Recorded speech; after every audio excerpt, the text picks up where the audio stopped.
Everybody, welcome to the OK Grognard Show. It is Saturday, October 24th, 2020, 10 a.m. Central, in beautiful Lake Geneva, Wisconsin. Well, it's Saturday. That means it's GM Review Day. It's where we look at something either in gaming or gaming adjacent or gaming influential. We'll hyphenate that. And see what use it might be for somebody who's a game master running an RPG or some such similar activity. Anyway, this week we're looking at something from Expeditious Retreat Press, written by Joseph Browning, published by Susie Yee and Joseph Browning of Expeditious Retreat Press, two of my favorite people in the world. And yeah, you know me, I'm a soft touch. I'll give good reviews to things 99.9% of the time. And when it's somebody I like, it just makes it easier to choose something they've done, to focus on, to highlight, to show off. And they've done a good job on this. So that just makes it easy. Just makes it simpler for me when good people do good stuff. You know, I don't have my headphones on. I should throw those on just to look like a professional. Oh yeah, man, I got a good voice. Huh. Well, 58 years today. That's me. That's me. It is officially the first day of Marktoberfest, an 8-day event that stretches from my birthday today on the 24th through the end of the month on the Halloween holiday, the 31st. 8 days of gaming activities. Sometimes it's actual gaming, playing games with other people. I almost always try to find some way to get a game in with somebody every single day of Marktoberfest so that I can be sure to have the grandest time ever. Hey, Bob, how you doing? And this pandemic's going to put a little bit of a damper on that. It's going to be tough to get an actual game in every day. I'm going to count yesterday since it's named after me. It's Marktoberfest. I can do whatever I want. And I've decided that I'm counting yesterday's games as today's. In fact, I played 2 games yesterday. I kind of covered for a couple of days, so I sort of stockpiled a couple of actual play days into Friday. Now I may get some games in later or over the next few days, so I don't have to declare that I'm using them for that yet. But I've got some chips in the hopper. Birthday stream indeed. Thanks, Jason, for stopping by. Hobbs and friends, get yourself on board for that fun podcast and stream. Jason Hobbs runs a great number of games on his Twitch stream that include, all sorts of things. Just crazy stuff. Of course, you're with Sean Kelly a lot, and sometimes those games you're involved in get run on Gaming and BS, but the old school stuff generally runs on the Hobbs Twitch channel and then eventually find their way onto his YouTube channel. And of course, he records his podcast now on Twitch and then uploads it as a podcast. The Hobbs and Friends of the OSR. Sorry, I had a little Little something in my throat there. The Hobbs and Friends podcast you can find with a quick Google search, and you will not be disappointed in the content. Always some great interviews, too. I'll tell you, the guests you get. Hobbs is a machine. Indeed, Bob, that is so true. He is a machine. And I know this because you can hear the gears and the servos whirring inside. Thank you, Jonathan Colton. As he thinks and operates. Prometheus Bound. Been a little while. How you doing? Happy birthday to me. Thank you very much. Appreciate it. And this is a pretty easy review because this is not a huge PDF. I think it's 20 pages. So, between the covers, we've got 18. I think it's worth noting, too, that, the first few pages are telling you how to read the rest of it, because it's a huge list. If you are familiar with the Troll Lord's Book of Names, Gygax's Book of Names, that includes some place stuff in it, but what I find best about that book is all of the variants in how to name characters, people, NPCs, whoever, families. Of course, there are countless generators of names these days. But if you want to understand the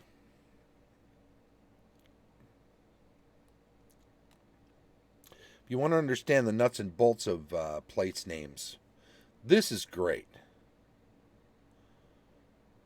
Henry says, Bob says, we are recording new podcast episode tomorrow. Once a month is about all I can do. I don't know how you all do this. Gotcha. Somebody needs coffee, right? Okay. I don't know. I find that after years and years of gaming, it's pretty easy for me to bloviate for a half hour, to pontificate for a couple of 15-minute chunks on things. So I've set this up in such a way that it's all happening live. I'm not doing editing. Some people do editing. I tried doing an anchor cast with heavy editing. Even did a Robert E. Howard short story, and edited the hell out of that because that needs to be tight when you're doing a reading of someone's work. The finished product needs to be tight. You're sucking all the extraneous air between words and pauses and sentences and paragraphs, and re-recording the occasional mispronounced word or stumble so that it all is smooth from start to finish. And that's just a short story. And I got to tell you, I spent hours and hours and hours and hours editing that. I spent a couple hours recording what turns into a 15-minute reading. And then 10 times the hours it took to record it on editing it. And in no way does it end up semi-professional would be as good as I would describe it, just because I put the time in. But even so, when you get a whole team working on something like that, rather than just one individual, when you get a director and a voice coach on top of a continuity person, when you get producers and you get a sound engineer, and then you get a separate editing team working on it, post-production, and then you add in various other effects and do everything the way a professional group would put something like that out. It's a huge production, and to even come close to that, to even aspire to that as an individual is a full-time job for a week, without a doubt. And that's what convinced me that doing this show this way, where it's basically an hour a day, it's basically a half-hour show. I think about it a little bit throughout the week. Obviously, I have to make some decisions and choices about what's going to be on, but the overall functionality of the show is set. I'm semi-retired. I moved up to Lake Geneva to be semi-retired, to work mainly on my writing and on Creative Mountain Games stuff. And after a few years, it seemed like Lake Geneva Games might have to close down because of some difficulties in the owner's family. Had some medical situations that arose, and he essentially realized that as much time as he had to put into keeping the store up and running, even with a team of employees there, a full-time person and a couple of part-time people, which broke down because sometimes he couldn't, keep part-time staff around all that often. In fact, at the point at which he was thinking about closing it down, he had one full-timer who was having some medical issues as well, and he had some medical issues within his own family, and it was like he was thinking, I'm one crisis away from having to shut this down and probably winding up taking a loss on the whole thing, because selling off stock and stuff would have, paid whatever money was outstanding. You probably would have made a little bit of money, but you don't, it's going to be 10 years this Black Friday after Thanksgiving. And 4.5 years ago would have meant he'd been open for 5.5 years. And to break even or be a bit above that. I mean, he never lost any money on the venture, but he wasn't going to come out of it, as a rich man or anything. And he thought, if there's some crisis that cost him money, he could potentially lose. And he thought, well, he was looking around for a new full-time manager for about a month.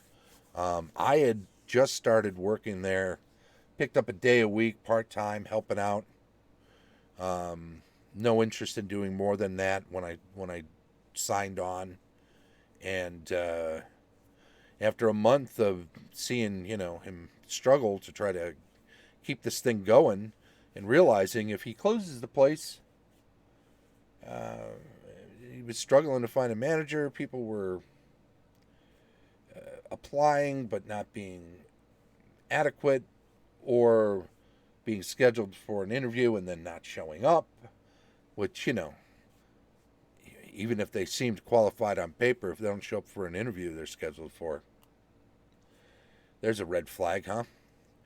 Anyway, he did this for about a month, and my thinking was, wow, I moved up to Lake Geneva to kind of semi-retire, in part because, it's the birthplace of D&D, and there's a game store here, so I'll have a place I can run games and stuff. I've always been more of a game store DM rather than a home DM. I just like keeping a neutral ground for gaming. I've done some gaming at home and stuff, and it's okay sometimes with close friends. But if you want to have games, sometimes with people who are just acquaintances that you may or may not know very well, a game store is a good fit for that type of openness. And the idea that I'd moved up here 3 years earlier and the game store in town was going to close, and it'd been 3 years when he opened the game store. It'd been a few years since the Game Guild, the previous game store, had closed. So there was uh, there was some thinking that if he closes this down, it may not. There may not be another game store, at least for a while. I mean, eventually, Lake Geneva, somebody's gonna try to start a game store, but who knows what that's gonna be like. Anyway, I offered to manage the place for him, and one thing I promised him was if you if you come into place, it's because you're bringing me a paycheck or you want to play a game.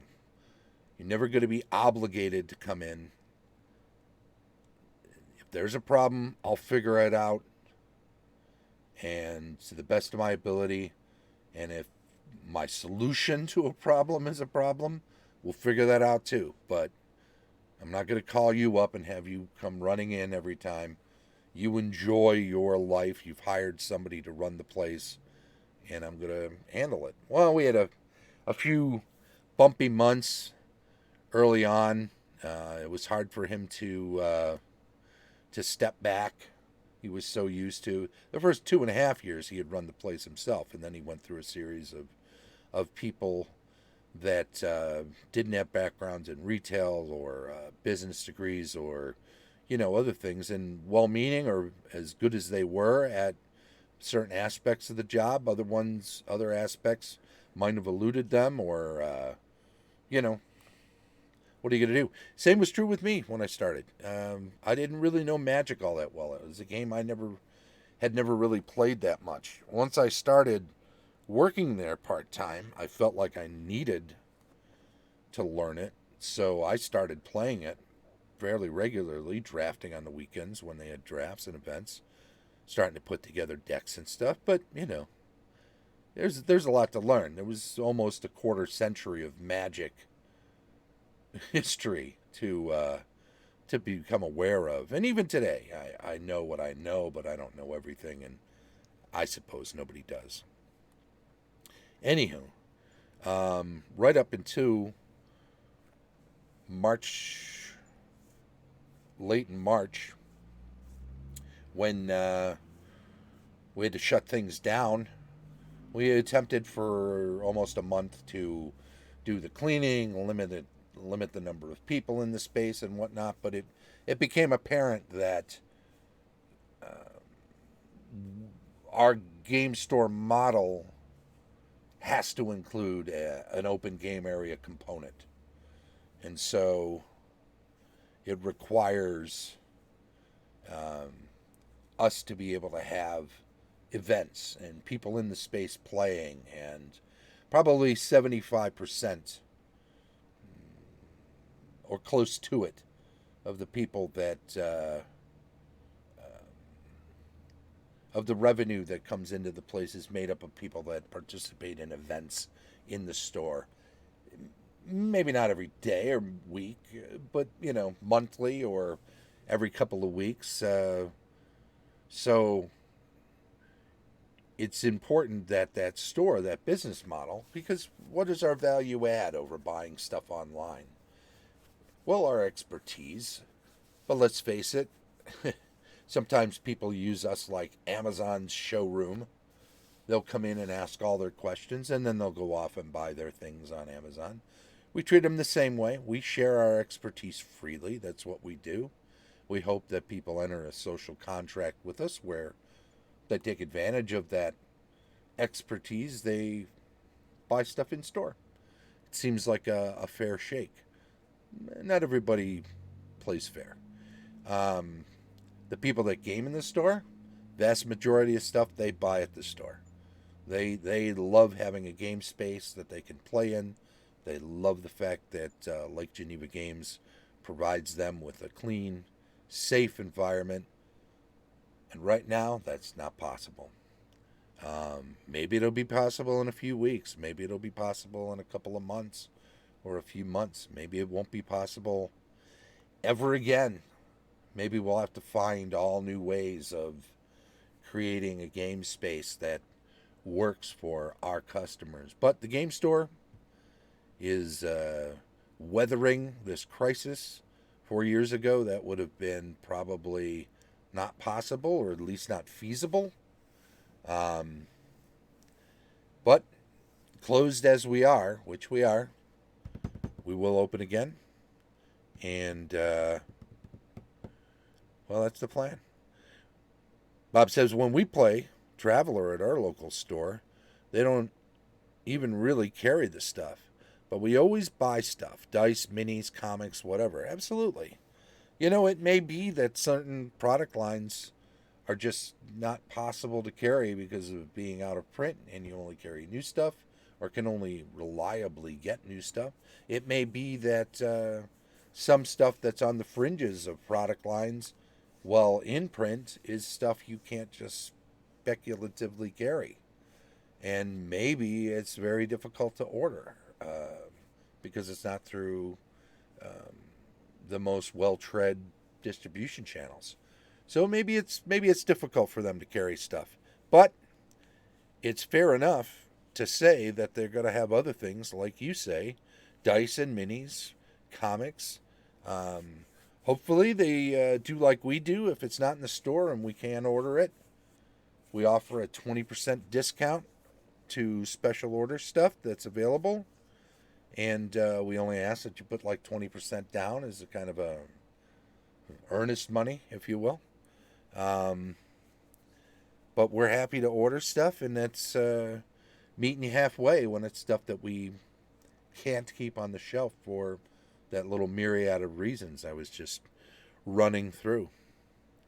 So, geez, where's the time gone? I told you this was going to be a fast review, so to be fair, I can probably punch this out fairly quickly. You've been looking at the cover. It's a beaut. It's a beaut. I should move this over to there so we can see it. So there's that cover. Now, when you look at this on Drive-Thru RPG, you will note that it is over there as a magical medieval society on place names. And that is what it is, in essence, but the actual name is on the naming of places. So that's what I've got on the title card for the episode. Although in the show notes where you'll see the link, we'll play with both. Then we'll have the link to where to get it on Drive-Thru RPG. It's under $5. Let's have a quick look here. Now I'm just going to flip through several pages here real quick. So you'll notice we've got a couple of pages of explanation of what this book is, how it's organized, and some definition of some of the nomenclature, the details behind this. And then once you get into this, your pages, boom, boom, boom, boom, boom, boom, boom, boom, boom. The rest of the PDF is all about information. You've got various columns. You've got the meaning of something. You've got the type. Let's do this. Type, modern usage, Old English, Old Scandinavian, Celtic mix, so when those are in play, and Old French. So let's go back up to its explanation. Magical medieval society on naming of places. Part of creating a believable world is the naming of places. Real place names are the result of hundreds of years of history, and some names may even be thousands of years old. Real place names are, in a manner, ossified history. Okay, that's almost fossilized. It's bone-like, or the hardening of bones, right? So it's built in, baked in.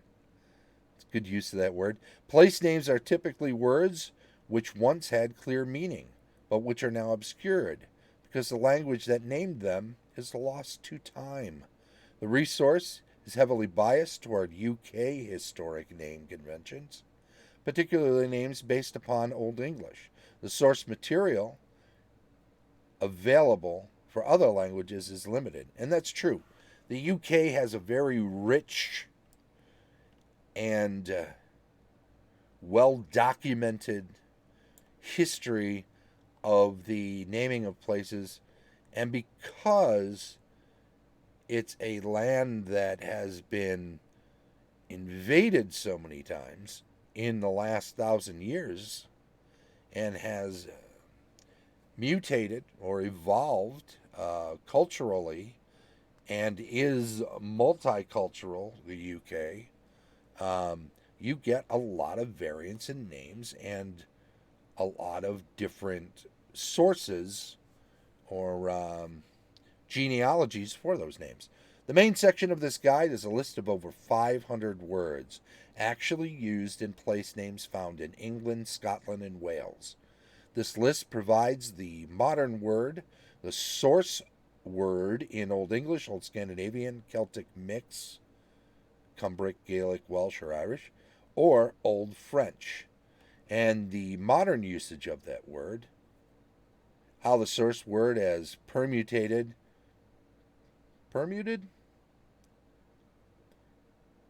into what we now use. The modern usage shows how different language speakers mispronounce native words, how vowels shift, how syllables elide, and how time generally mangles an old word, not unlike how the children's game of telephone ends up with something rather different than the original message.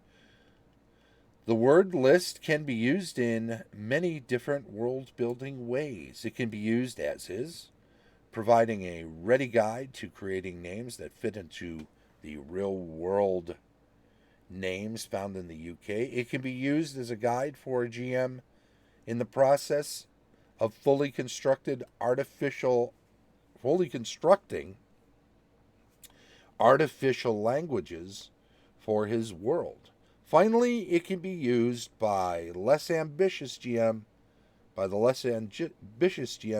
the fill-in-the-blank list using created words, providing the never pronounce this right, verisimilitude of a real campaign language. Consider how a sprinkling of Elvish, Dwarvish, and Orcish root words throughout a campaign map provides a guide into the non-human history of the world. A GM could even perhaps use the naming process as a history builder for his campaign.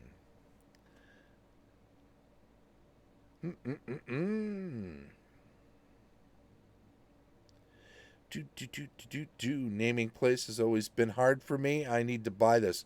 Yeah, you find it useful for sure. It's money well spent.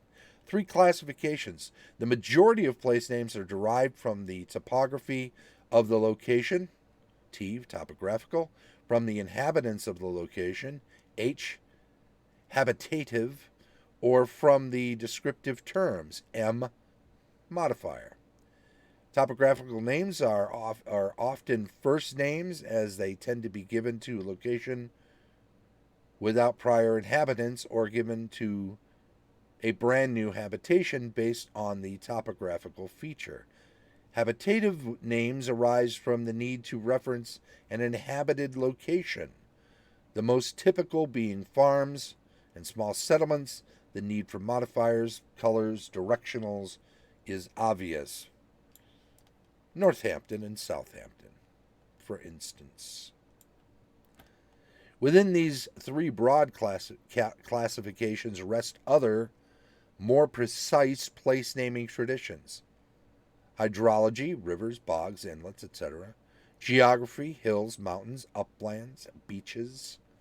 Flora, trees, brushwoods, grassy areas, edible plants. Fauna, birds, mammals, fish. Occupation, smith, woodcutter, etc. Ownership, personal, noble, religious. Military organization, forts, draft areas, districts, etc.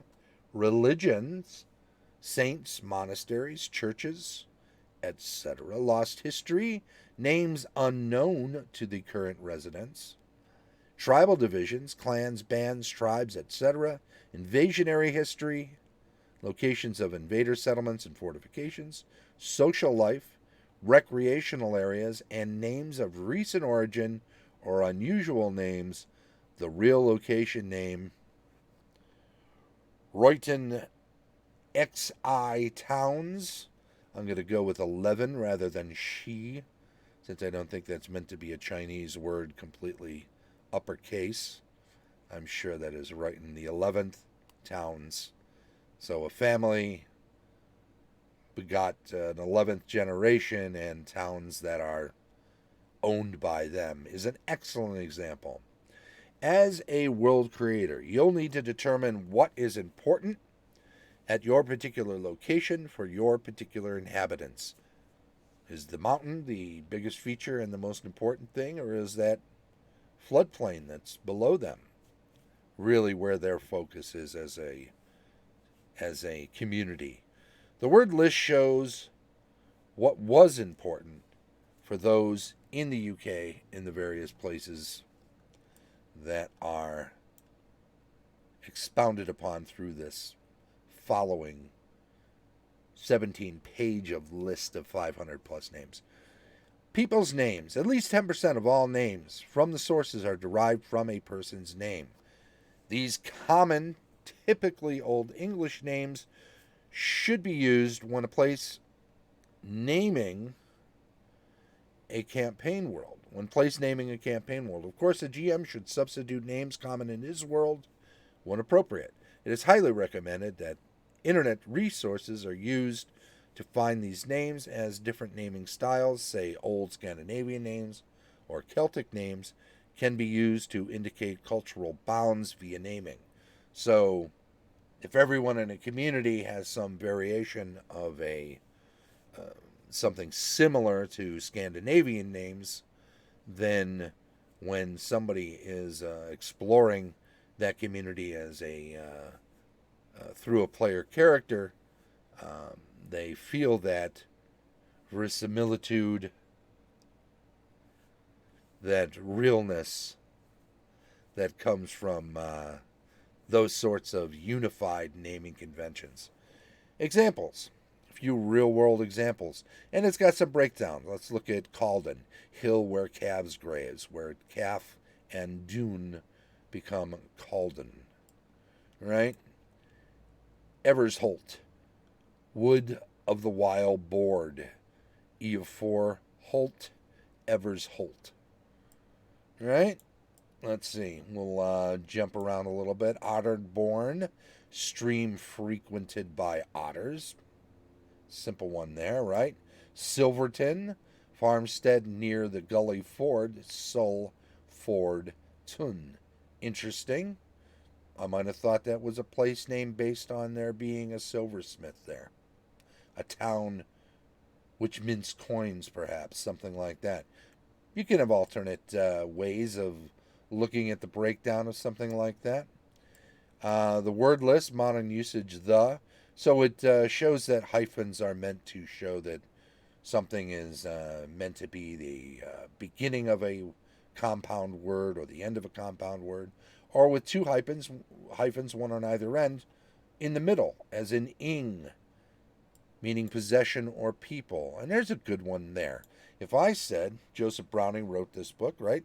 If I said Brownington, one could assume I meant a town for Browning, but because ing is the meant to be a syllable denoting that the first syllable or first part is possessive, it would actually be Brownington, a town belonging to Brown. If I was going to make this Joseph Browning's town, I would say Browningston and put an S in there, because either the ing or an S could denote possession. So Brownington makes this Browning a town belonging to Browning, whereas Brownington very well could mean, with the ing, a town belonging to Brown. So there you go. Just some little details that you can fix into your naming conventions. And when we get into it, again, as we just talked about, a meaning, the type, topographical, acring, acorn turns into acring, and you might want to have an apparition of an acorn. I don't know, that doesn't make a lot of sense. Let's go with arable plot of land. Acring acre. There you go. Army, arms. You could have hair arm and make that the thing. And then Old English, Old Scandinavian, Celtic, or French, different roots, where the root comes from, and perhaps a different pronunciation or a word that has evolved considerably from its original source. But here we got apple, epple, and palmer for apple tree, or the fruit itself. And notice how it can come from several different original sources, because all of these places whence came the people that spoke those languages had apples available to them, so they had a word for it. You might have two different groups living on two sides of an orchard, for example, with place names that both mean the same thing, but because they were founded by people from different areas which spoke different languages, would have somewhat different names for their individual towns, although they mean the same thing because they're both tied to, say, that apple orchard. Anywho, you've just got reams and reams of material here. Went to create names. It's hugely valuable as a GMing resource, so I can give it a GM review thumbs up, because that's what I do. And as you can see, it just goes on and on and on. It's alphabetical based on the meaning. So you've got lots you can do here, lots you can use. We're just going to say, boom. We're going to say, hey, thanks everybody. Bit of a longer show. That's okay. I was, as I've said before, bloviating at the beginning on Lake Geneva Games. Who knows? We're going to reassess things when this current 25% capacity order expires in early November, November 6th or November 8th. It may be that the store will figure out a way to do a little bit of part-time business. Maybe not on singles right away, since that is a huge outlay of time to reprice all of those up to current market value. But perhaps on those newer items, whether it's boxes of Magic cards or board games or RPG books that the people have been looking for or waiting for Lake Geneva Games to reopen to purchase. So who knows? Maybe there'll be a little bit of a part-time opening in February. We'll have to see. It's all got to be reassessed day by day, week by week, month by month, based on what the world's doing. Because as crazy as this pandemic's been, it is possible for it to get crazier. Let's not discount that possibility. I think if anything 2020 has taught us, it is not to be surprised when things get crazy or even worse. And, hey, human beings, we're resilient. So we'll do the best we can, and we will adapt. And there's my birthday message. Adapt. I want to say thanks to everybody who follows the channel on Twitch. I want to say thanks especially to those who chime in on the stream chat because you folks are wonderful, and it also gives me a chance to know that you're not a bot. And when I know you're not a bot, then I can add you in on our list for the week, which we use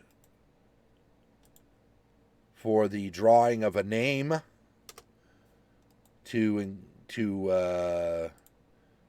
give somebody a little giveaway something. I think this might be the last week that we're going to do a pass, a badge for Virtual Gamehole Con in November. I think starting next week, because we're down to 2 weeks before, and if you don't have a badge yet, well, maybe we're waiting to hope to win the one from us. Get given one, I guess. It's not a contest. We just give something to somebody who we know is a real human being. So, as nice as it is for us to do that. Whoops. Anywho, there you go. Thank you very much. I will just say also, this has been a GM review of a magical medieval society on the naming of places. Link will be in the show notes.